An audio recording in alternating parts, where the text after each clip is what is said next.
Que a graça maravilhosa de Jesus continue abundante na sua vida e família. Amém, queridos? Muito bom estarmos aqui. Como é que você acordou hoje, hein? Hoje é o dia do Senhor. Tanta coisa para fazer em casa, mas eu vou lá. É isso? Não, né? Alegrei-me quando me disseram, vamos à casa do Senhor. Amém. Abra sua Bíblia, lá na segunda epístola de Pedro. Um novo crente perguntou assim uma vez o pastor: pastor, epístola é a mulher do apóstolo? Epístola é uma carta, né, irmão? É uma carta. 2 Pedro, capítulo 3, verso 17 e 18, por hora.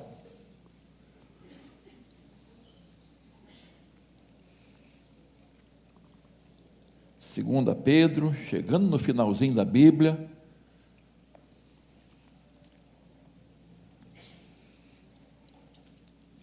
Diz assim a palavra do Senhor: portanto, vocês, meus amados, visto que já sabem disso, tenham cuidado para que não sejam arrastados pelo erro desses insubordinados e caiam da posição segura em que se encontram. Pelo contrário, cresçam na graça e no conhecimento de nosso Senhor e Salvador Jesus Cristo. A Ele seja a glória, tanto agora como no dia eterno. Amém, irmãos? Firmeza constante. O apóstolo Pedro, ele vai concluir a sua segunda carta falando dos últimos dias, da gloriosa volta de Jesus. Ele fala dos ataques dos falsos mestres. A igreja sempre tem que enfrentar heresias.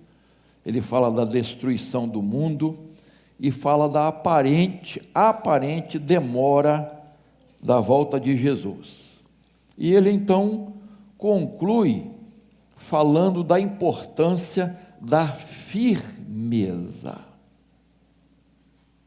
Firmeza na palavra, em Cristo.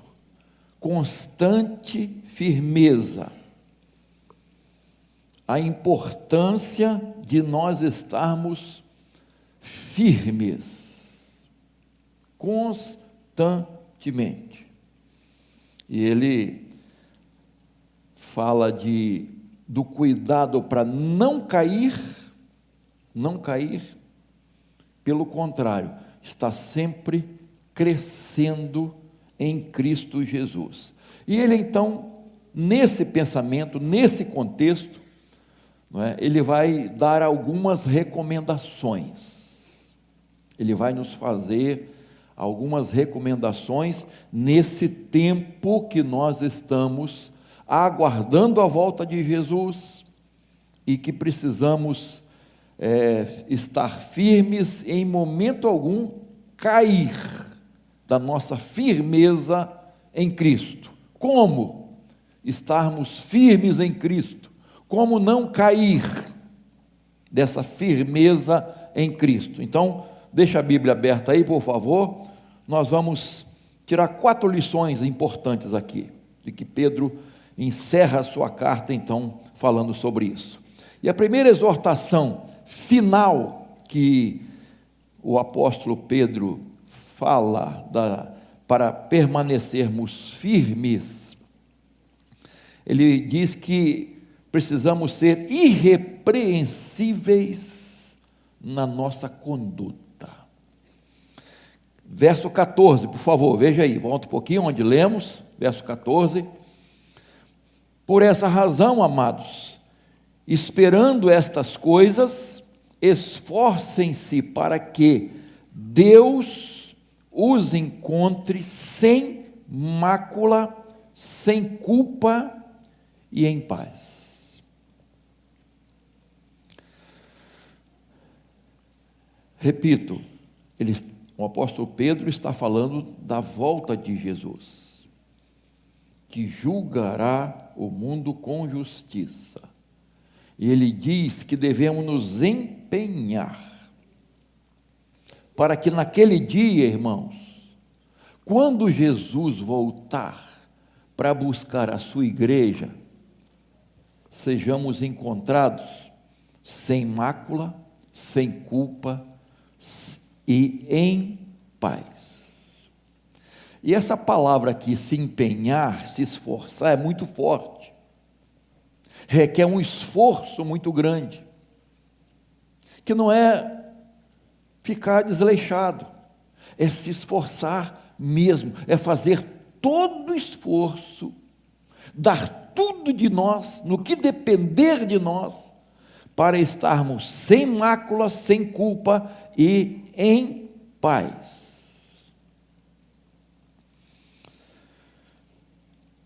Estamos vivendo em paz, queridos? Hoje é dia de ceia, é dia de olhar para dentro de nós. Não é só dia de ceia, lógico, né? Toda vez que a gente lê a palavra de Deus, a gente tem que pensar como essa palavra se aplica à minha vida. Eu tenho feito todo o esforço para viver em paz, para estar em paz. Porque quando nós pensamos, irmãos, em ceia, quando nós pensamos em igreja, nós estamos pensando em comunhão. Comunhão. Estar em paz.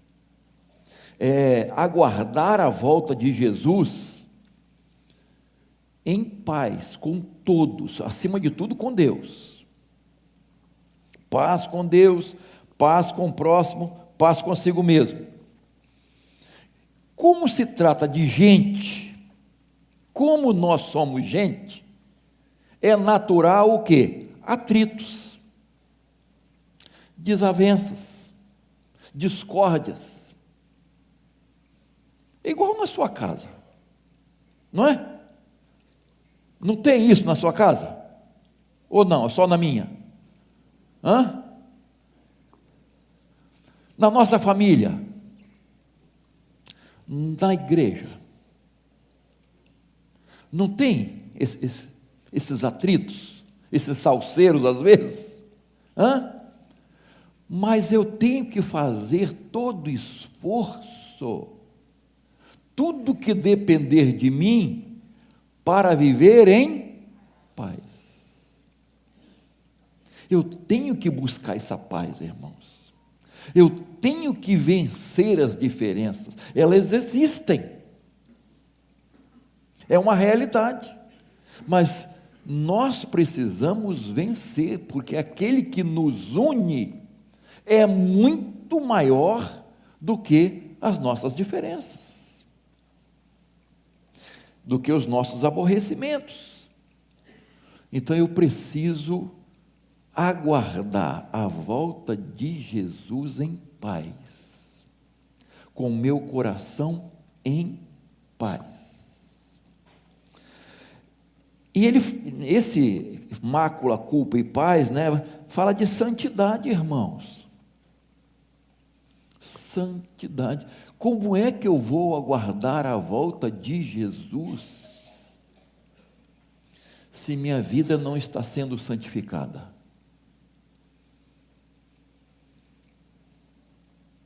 E aí, queridos, eu não tenho que olhar para a vida do irmão, eu tenho que olhar para dentro de mim, para os meus atos, minhas atitudes, minhas decisões, meus pensamentos, minhas palavras, revelam uma vida santificada.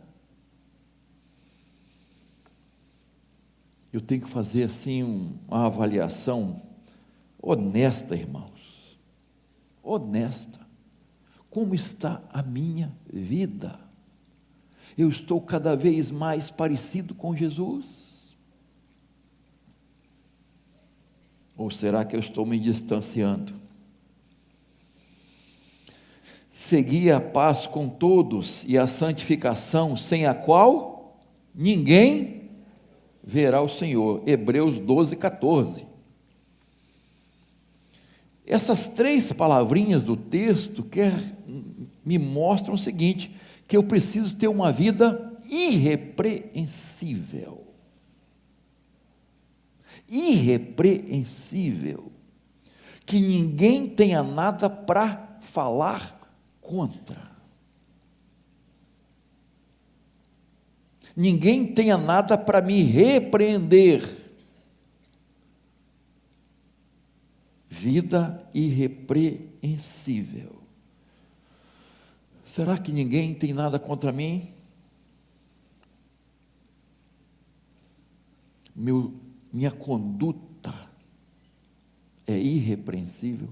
Os meus relacionamentos. Como é que é, irmãos? No trabalho, na escola, no lazer, na convivência com a vizinhança. Ninguém tem nada contra a me repreender. Em relação ao meu caráter, à minha conduta.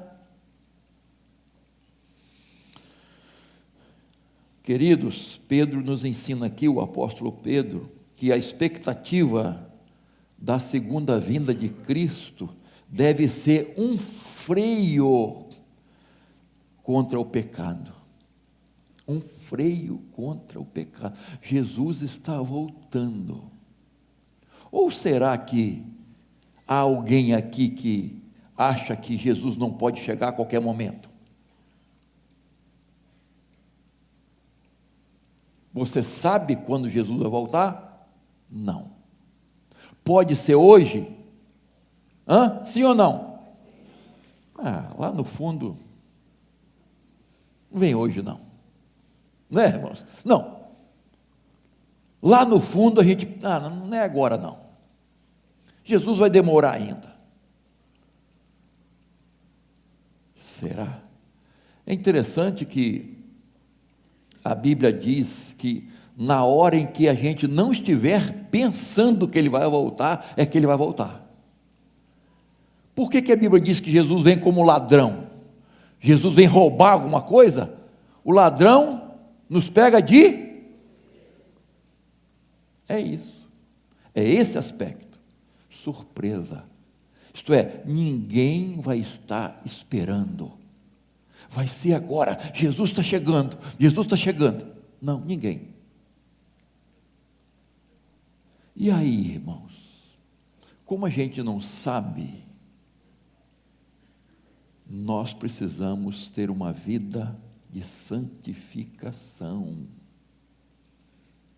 Cada dia buscando a santificação, meus irmãos. Procurando manter uma vida na presença de Deus. 1 João 2,28 diz assim: agora, filhinhos, permaneçam nele, para que quando ele se manifestar, tenhamos confiança e não sejamos envergonhados, tendo que nos afastar dele no dia da sua vinda. Você já pensou sobre isso? Dá vergonha de ter que nos afastar dele no dia da sua volta? A Bíblia diz que Jesus, quando vier, vai separar. Vai haver uma separação, irmãos.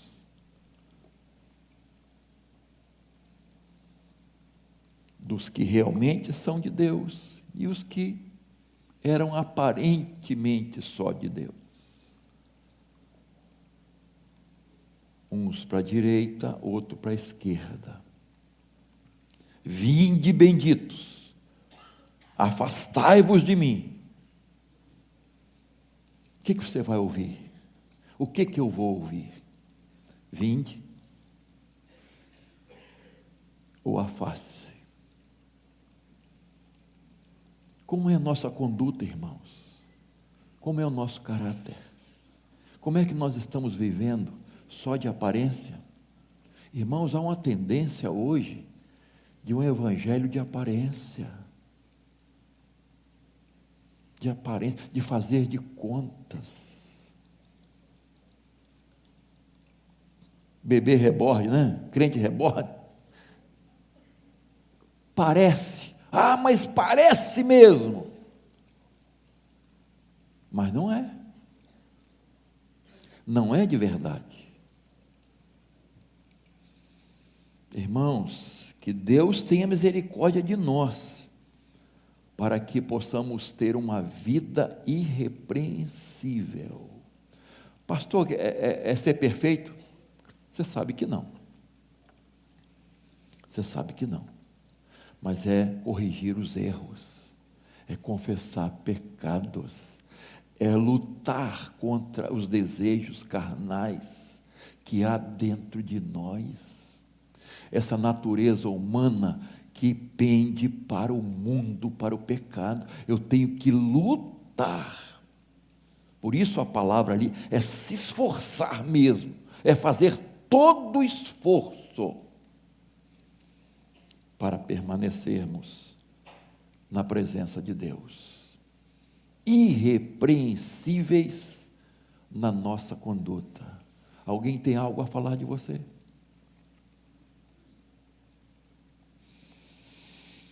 Segunda exortação final do apóstolo Pedro é permanecer na verdade de Deus. Verso 15 e 16, por favor.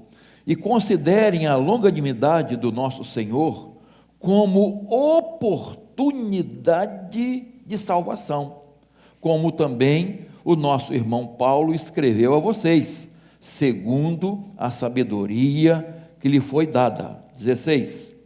Ao falar a respeito desses assuntos, como de fato costuma fazer em todas as suas cartas, nelas há certas coisas difíceis de entender, que aqueles que não têm instrução e são instáveis deturparão, como também deturparão as demais escrituras para a própria destruição deles.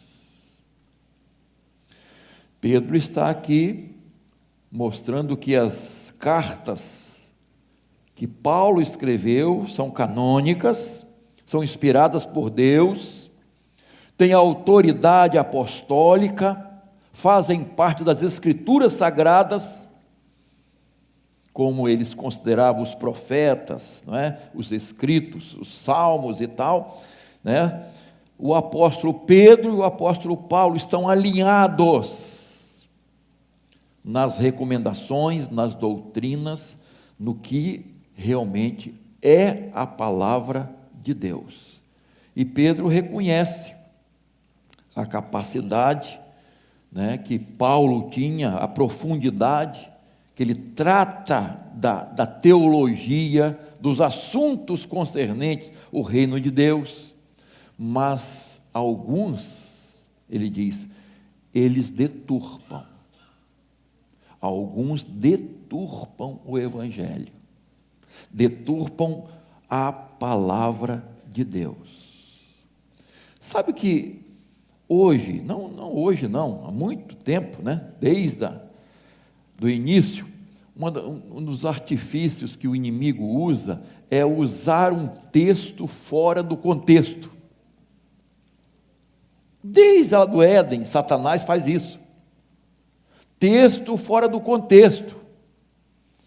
Isto é, você pega um versículo e analisa ali, mas você tem que analisar o que vem antes e o que vem depois, para entender sobre aquele assunto. Tá? Então é importante, não só o entendimento da tradução literal, não é, do significado do texto, a exposição, exegese do texto, mas também o seu contexto. Por exemplo, a palavra amor. Amor é amor para todos os relacionamentos, mas é diferente o amor a Deus, é diferente o amor marido para com a esposa, a amizade, tudo é amor, né? Mas que amor, que tipo de amor? Então, irmãos, é importante nós analisarmos isso. As pessoas pegam os textos bíblicos para formar doutrinas falsas, mas não interpretam corretamente. Por isso, queridos, que a gente faz questão de fazer pregação expositiva, explicar o texto, não é só florear. Tem gente que pega um assunto do Antigo Testamento, que tem um contexto todo especial ali, e traz para os nossos dias, mas numa aplicação completamente diferente da aplicação original, mas que tem uma aplicação hoje também. Como se aplica isso hoje? E as pessoas estão fazendo um malabarismo com a Bíblia, irmãos. E pior que tem ouvintes, né? Tem ouvintes, tem adeptos para todo tipo de heresia, irmãos. É impressionante como a verdade de Deus está sendo deturpada. Quantas vezes nós já falamos que nossa geração hoje é uma geração analfabeta de Bíblia, que não lê a Bíblia, que não estuda a Bíblia. A nossa teologia hoje, estou falando em tese, a nossa teologia hoje está mais baseada nas músicas gospel do que na palavra de Deus. E nem sempre as músicas gospel, evangélicas, chamadas evangélicas, estão de acordo com a palavra de Deus. Nem sempre. Então nós temos que ter cuidado, irmãos. Quantas novidades da fé estão surgindo. As pessoas estão sem firmeza doutrinária, sem convicções doutrinárias, porque estão afastadas cada vez mais da Bíblia, do estudo da palavra de Deus. Atos 17:11 diz que os bereanos eram mais nobres. Por quê? Olha só o que diz o texto. Eles ouviram com atenção, examinando as Escrituras, conferindo se era aquilo mesmo. Tem gente que não faz isso, irmãos. Ouve um pregador, uma pregadora, ouve. Irmãos, quanta coisa ruim sendo ouvida, mas não examina a palavra de Deus. Não examina a palavra, irmãos, se corresponde com a verdade, com a doutrina bíblica, as pessoas aceitam, vão aceitando. É que nem uma comida que você pega, você não examina a coisa, você vai comendo, vai engolindo. Mas espera aí, como é que é isso aqui? Tem que examinar. Eu gosto muito dos animais que ruminam. Lembra o que é isso? Lembra, né? Come. Aí chega uma hora, não sei, pode deitar até, né? Aquele bolo de capim, vamos botar assim, né? Volta para ser mastigado. E depois de bem mastigado, é engolido. É interessante esse processo. Irmãos, a palavra de Deus eu tenho que examinar, eu tenho que mastigar, eu tenho que ver exatamente. Isso precisa acontecer isso hoje, irmãos, direto, por aquilo que nós estamos ouvindo, de tantos pregadores e pregadoras, irmãos. Eu preciso meditar na palavra. Como é que é a sua devocional? Como é que é? É assim? Já li. Para. Meu irmão, minha irmã, que sejam 10 minutos, mas que sejam exclusivos. Eu sei que 10 minutos é muito pouquinho, né, irmãos? Não dá nem para ler o texto direito, né? Deus tem que ter prioridade na nossa vida, irmãos. Se a gente não estiver alimentado da palavra, irmãos, nós seremos enganados facilmente. Nós precisamos examinar a palavra, ter um momento de comunhão, de qualidade, reservado. Eu vou meditar na palavra, eu vou orar, vou ouvir Deus. Não é só falar, é ouvir. Porque é nesse momento que Deus vai falando ao nosso coração, irmãos. Para eu permanecer na verdade, queridos. Permanecer. Outro dia eu estava falando numa classe, como as pessoas escolhem as igrejas para frequentar. Como as pessoas escolhem as igrejas para frequentar. Frequentam com a igreja mais perto da sua casa? É uma facilidade, mas tem que ser a igreja que está mais perto o quê? Da palavra, da verdade. Mas como as pessoas fazem hoje? Poxa, que igreja legal, olha, as pessoas recebem bem, e isso é importante, né, irmãos? As pessoas recebem bem, são legais, receptivas, a música é boa, o louvor é animado, tem estacionamento para os carros, ninguém bota na rua, igual aqui, né, irmãos?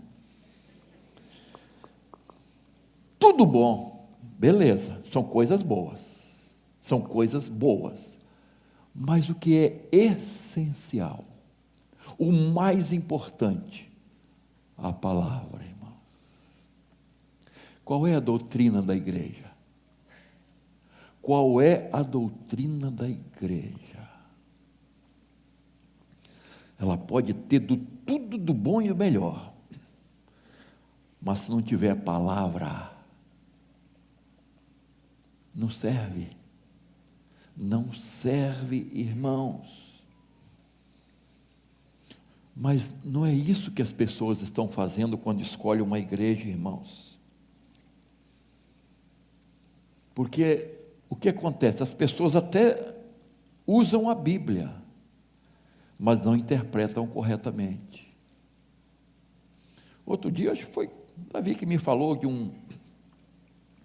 de uma irmãzinha que foi convidada, não sei, acho que é jovem, adolescente, não sei, foi convidada para uma célula de uma igreja.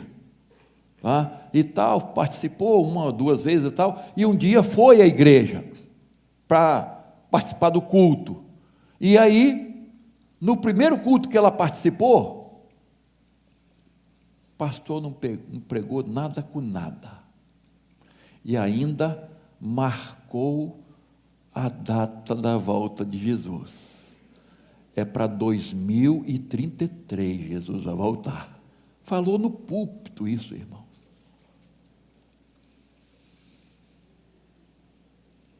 Irmãos, se a igreja não tem palavra, se não é fiel à palavra, irmãos, acabou, não serve, irmãos, não serve.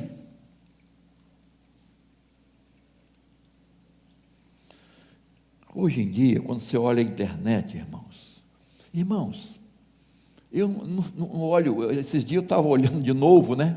Até hoje de manhã eu estava olhando de novo, né? Alguma coisa, as coisas absurdas e bizarras que acontecem nas igrejas chamadas evangélicas, irmão. E você sabe disso. Irmãos, desculpa a expressão, é bizarrice. É algo assim, gente, isso aí é uma igreja evangélica? Isso que acontece ali é de uma igreja evangélica? Esse tipo de prática de unção, usando objetos ungidos, vendendo e fazendo um monte de papagaiada. Me perdoem, até papel higiênico ungido. Irmãos, isso assim, parece brincadeira? Parece, irmãos. Isso parece brincadeira, mas está acontecendo, irmãos. Um indivíduo falou assim: eu fui levado ao céu e vi Moisés. Vi o rosto de Moisés, conversei com Moisés. O outro disse que foi ao céu, tirou fotos. E aí estava vendendo cada foto do céu por R$1.100. Irmãos, assim, está acontecendo, irmãos. Está acontecendo, queridos. Eu não tenho tempo para falar de tudo que está acontecendo, irmãos. Sabe por quê? As pessoas têm que fazer essa, desculpa a expressão, papagaiada toda, porque falta Bíblia, falta exposição da palavra de Deus, irmão.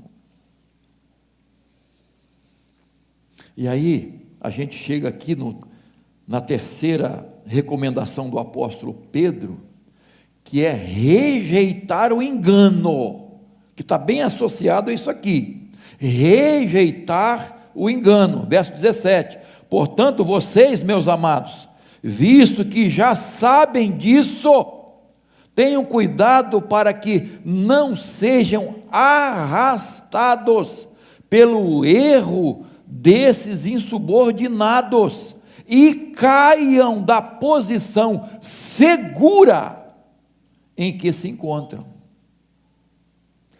Então veja aqui, rejeitar. Para eu me permanecer firme, eu não posso aceitar, eu não posso me conformar com esse tipo de coisa. Eu preciso rejeitar. Como o Paulo diz em 1 Coríntios 15, 58, sede firmes e constantes, ali é inabaláveis. Firmes e inabaláveis. Nada pode abalar você, meu irmão. Minha irmã, não deixa nada te abalar, na sua fé em Jesus, na verdade de Deus, na sua firmeza do Evangelho. O inimigo de alguma forma quer te abalar, com as coisas que acontecem, com os escândalos, com as heresias, com os desvios. Ele quer te abalar, né? Lembra como Jesus terminou o sermão da montanha? A gente sempre lembra dessa parábola, né? Das duas casas. As coisas vêm, para quê? Para te derrubar. Mas se você estiver firmado na rocha, na obediência da palavra de Deus, pode vir qualquer coisa, não vai te abalar, não vai te arrancar do seu lugar. Mas a rocha, irmãos, é a obediência. Tem crente que sabe muito, sabe demais, até professor de Bíblia, mas está praticando? Está obedecendo? Essa é a questão. Eu preciso rejeitar e combater essas heresias, irmão, a começar na minha vida. Eu não posso me conformar com isso. Há pastores de influência, de muita influência, falando muita besteira, irmãos. Por quê? Desviou-se, se ajustou. A tendência hoje, irmãos, a tendência hoje é a seguinte: a prática é essa, nós vamos dar um jeitinho de ajustar a Bíblia a essa situação, para a gente estar bem aqui, para a gente arrebanhar, para a gente atrair. Nós temos que ajustar a Bíblia. E não foi só daquele pastor de São Paulo, não, que todo mundo sabe. É muita gente fazendo isso, irmãos, tentando ajustar a Bíblia às práticas hoje, às normas e costumes de hoje. A lei faz isso de alguma forma. A lei, as leis do nosso país, de alguma forma é feito isso. Irmãos, com a Bíblia não pode ser feito isso, irmãos. Com a Bíblia não. A Bíblia é o padrão. Então eu tenho que me ajustar à Bíblia, não a Bíblia se ajustar a mim. Eu tenho que viver conforme a Bíblia me ensina. A Bíblia é inabalável, ela não muda, imutável. E às vezes a gente acha que certas coisas são assim mesmo, é assim mesmo. Precisamos rejeitar, permanecer na verdade, rejeitar o engano. E por último, a última ideia aqui, ele fala, crescer na graça e no conhecimento do nosso Senhor e Salvador Jesus Cristo. Verso 18, veja lá. Pelo contrário, em vez disso aí, está acontecendo? Pelo contrário, cresçam na graça e no conhecimento do nosso Senhor e Salvador Jesus Cristo. A Ele seja a glória, tanto agora como no dia eterno. Em vez de dar atenção às heresias, aos desvios, eu preciso crescer na graça e no conhecimento. Não é crescer num dogma, é crescer conhecer uma pessoa. Não é conhecer um dogma, irmãos, é crescer no relacionamento, na intimidade. Irmãos,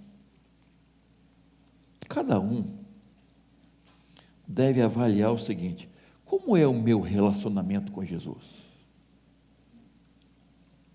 Como é o meu relacionamento com Jesus? Eu conheço Jesus? Eu conheço Jesus? Eu tenho comunhão com Ele? Eu me relaciono com Ele?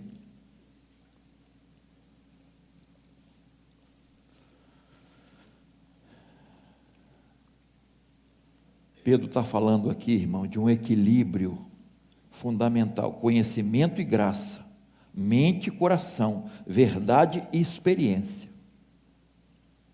Na graça e no conhecimento, na adoração e no serviço, na fé e nas obras.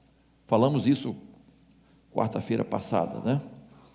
E ele diz assim, crescer. Olha aqui, olha a dinâmica, crescer. Eu não vou ficar estagnado. Eu preciso crescer. Quando uma pessoa não cresce, está doente, né? Chama o quê? Nanismo. E o crente que não cresce, irmãos? Nanismo espiritual, queridos. Paulo chamou os coríntios de quê? De bebês. Bebês. Bebês. Bebês. Crianças que não cresceram, que vivem pela carne, pelos desejos da carne. Alguém disse, eu não lembro quem foi, falou assim, que as nossas igrejas se parecem mais com creches, cheio de crianças espirituais, crianças que não crescem no estudo da palavra, na oração, no amor, na prática de boas obras, na fé, na fidelidade a Deus. Então eu tenho que fazer uma análise honesta. Eu estou crescendo em Cristo espiritualmente? Ou será que eu estou estagnado ou regredindo? Irmãos, vamos pensar aqui. Eu e você. Nós já fomos crentes melhores? Nós já fomos crentes melhores? Mais dedicados? Mais fiéis? Mais consagrados a Deus? E agora a coisa está meio lá, meio cá.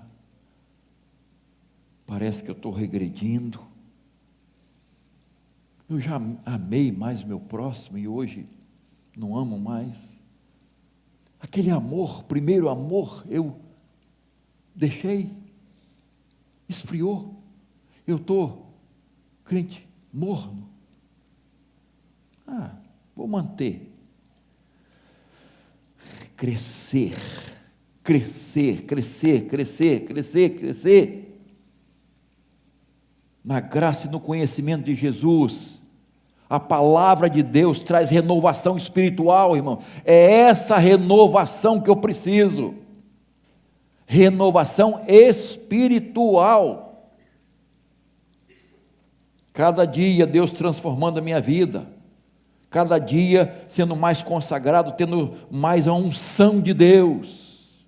Teve um indivíduo aí que pegou uma lata de óleo, botou uma Bíblia dentro, deixou lá um tempo, aí depois tirou a Bíblia, aquele óleo escorrendo. É essa unção com óleo que vai fazer você crescer, essa unção que sai de dentro da Bíblia. Irmãos, eu posso ter 100 Bíblias em casa, não sei quantas você tem. Mais de uma você tem, né? Umas 5. Ou mais, né? Não é mais? O que adianta se eu não pratico, irmãos?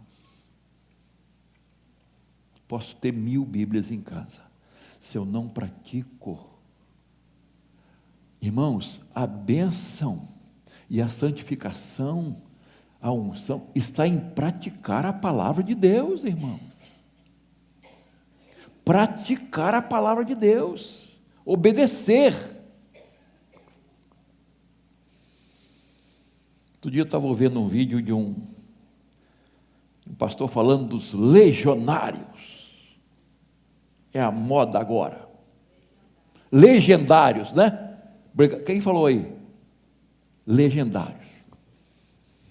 Os indivíduos, os homens vão para uma montanha, tipo, né? Montanhismo lá e tal. Não é montanhismo não, mas é ficar lá reservados, não sei quantos dias. Quantos dias, irmã? 4 dias? A aprender a ser homem. Não aprendeu ainda? A aprender a ser marido. Não aprendeu ainda? Que negócio é esse, irmãos?